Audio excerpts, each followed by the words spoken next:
True. Nervous. Very, very dreadfully nervous I had been and am.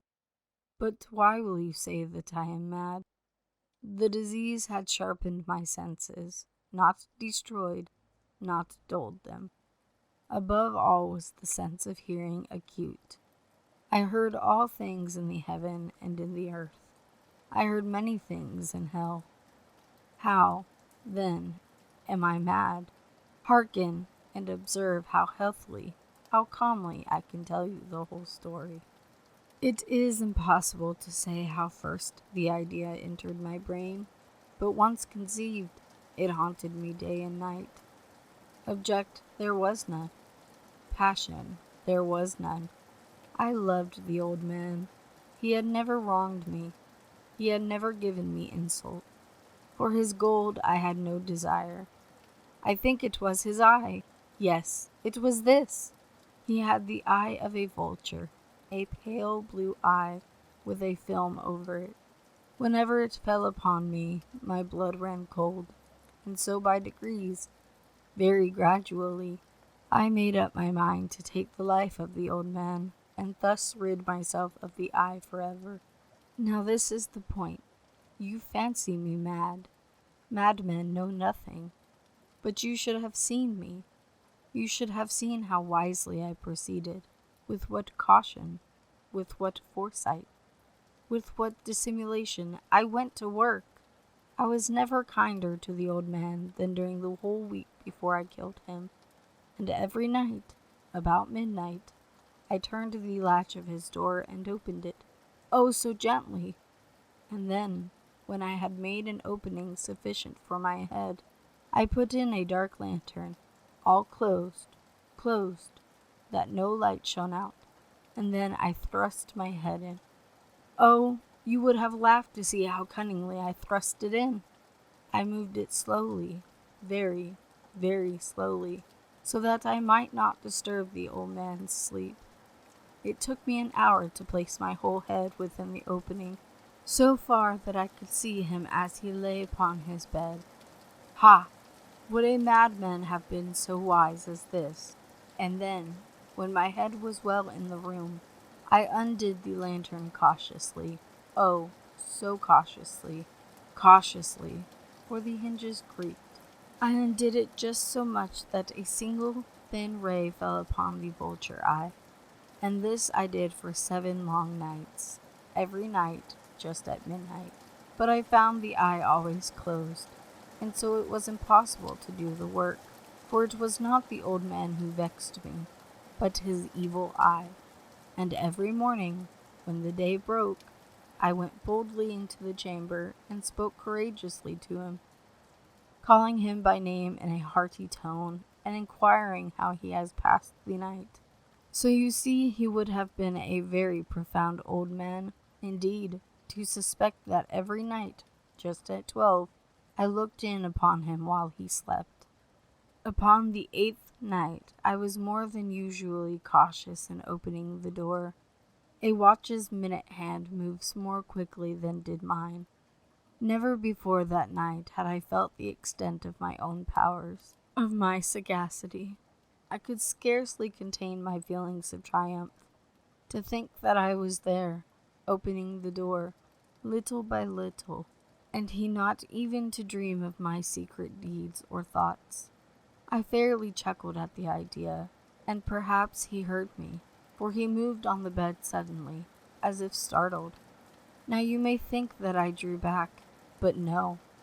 His room was as black as pitch with the thick darkness, for the shutters were closed fastened through fears of robbers, and so I knew that he could not see the opening of the door, and I kept pushing it on steadily.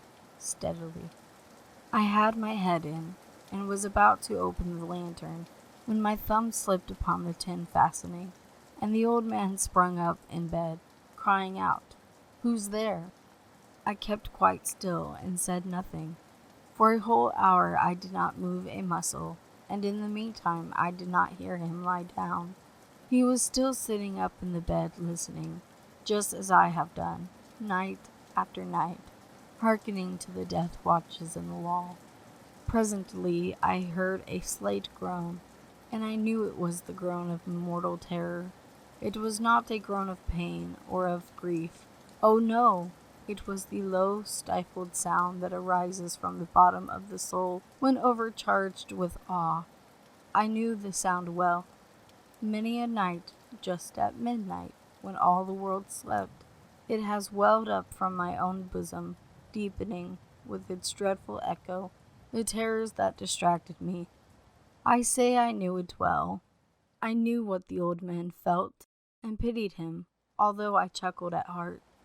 I knew that he had been lying awake ever since the first slight noise, when he had turned in the bed. His fears had been ever since growing upon him. He had been trying to fancy them causeless, but could not. He had been saying to himself, "It is nothing but the wind in the chimney. It is only a mouse crossing the floor," or "It is merely a cricket which has made a single chirp." Yes, he had been trying to comfort himself with these suppositions, but he had found all in vain. All in vain, because death, in approaching him, had stalked with his black shadow before him, and enveloped the victim. It was the mournful influence of the unperceived shadow that caused him to feel, although he neither saw nor heard, to feel the presence of my head within the room.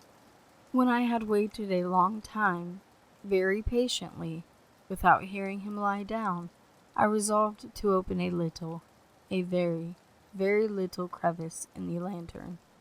So I opened it. You cannot imagine how stealthily, until, at length, a simple dim ray, like the thread of the spider, shot from out the crevice and fell full upon the vulture eye. It was open, wide open, and I grew furious as I gazed upon it. I saw it with perfect distinctness, all a dull blue, with a hideous veil over it that chilled the very marrow in my bones. But I could see nothing else of the old man's face or person, for I had directed the ray as if by instinct, precisely upon the damned spot. And have I not told you that what you mistake for madness is but over-acuteness of the sense? Now, I say, there came to my ears a low, dull, quick sound, such as a watch makes when enveloped in cotton. I knew that sound well, too. It was the beating of the old man's heart. It increased to my fury, as the beating of a drum stimulates the soldier into courage. But even yet I refrained and kept still. I scarcely breathed. I held the lantern motionless.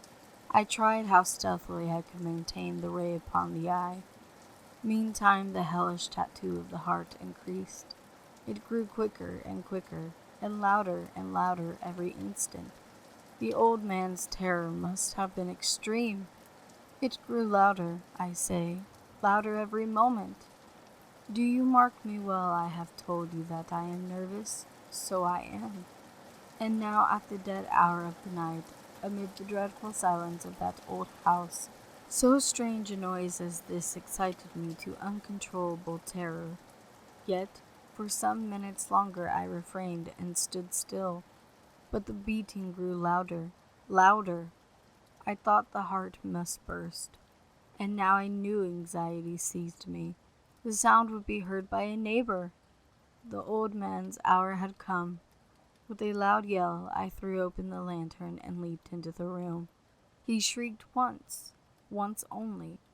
In an instant I dragged him to the floor and pulled the heavy bed over him.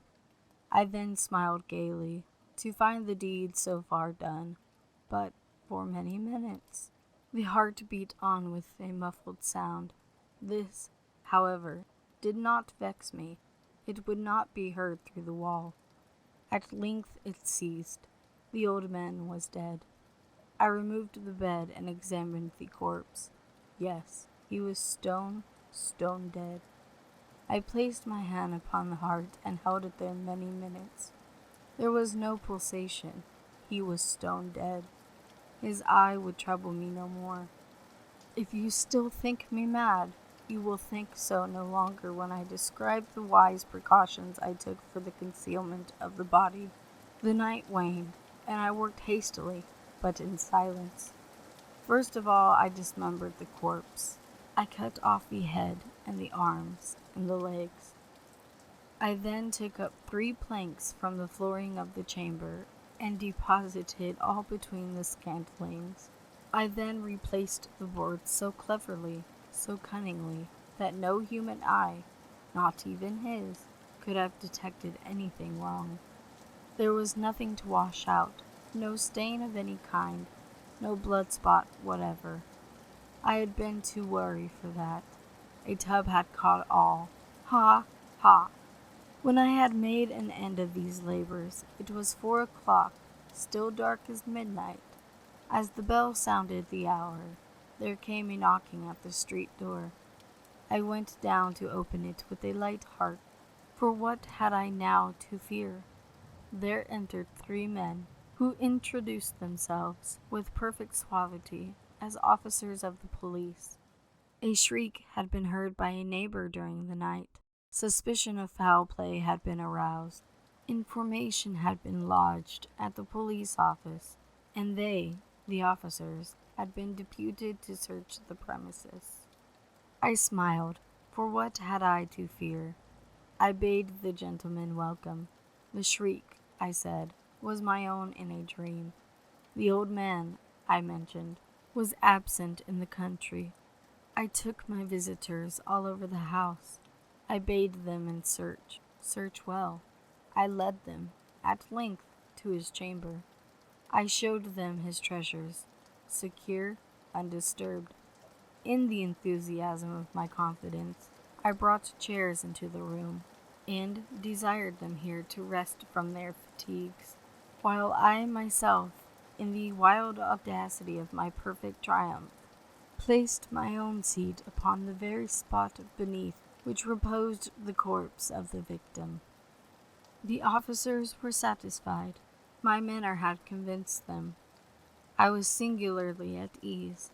They sat, and while I answered cheerily, they chatted of familiar things. But, ere long, I felt myself getting pale and wished them gone. My head ached, and I fancied a ringing in my ears. But still they sat and still chatted. The ringing became more distinct. It continued and became more distinct. I talked more freely to get rid of the feeling, but it continued and gained definitiveness, until, at length, I found that the noise was not within my ears. No doubt I now grew very pale, but I talked more fluently and with a heightened voice. Yet the sound increased, and what could I do? It was a low, dull, quick sound, much such a sound as a watch makes when enveloped in cotton. I gasped for breath, and yet the officers heard it not. I talked more quickly, more vehemently, but the noise steadily increased. I arose and argued about trifles, in a high key and with violent gesticulations, but the noise steadily increased. Why would they not be gone? I paced the floor to and fro with heavy strides, as if excited to fury by the observations of the men, but the noise steadily increased. Oh God! What could I do?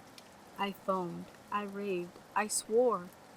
I swung the chair upon which I had been sitting, and grated it upon the boards. But the noise arose over all and continually increased. It grew louder, louder, louder, and still the men chatted pleasantly and smiled. Was it possible they heard not? Almighty God! No, no! They heard! They suspected! They knew! They were making mockery of my horror! This I thought, and this I think. But anything was better than this agony. Anything was more tolerable than this derision. I could bear those hypocritical smiles no longer. I felt that I must scream or die. And now again, hark, louder, louder, louder, louder. Villains, I shrieked, dissemble no more. I admit the deed. Tear up the planks. Hear, hear. It is the beating of his hideous heart.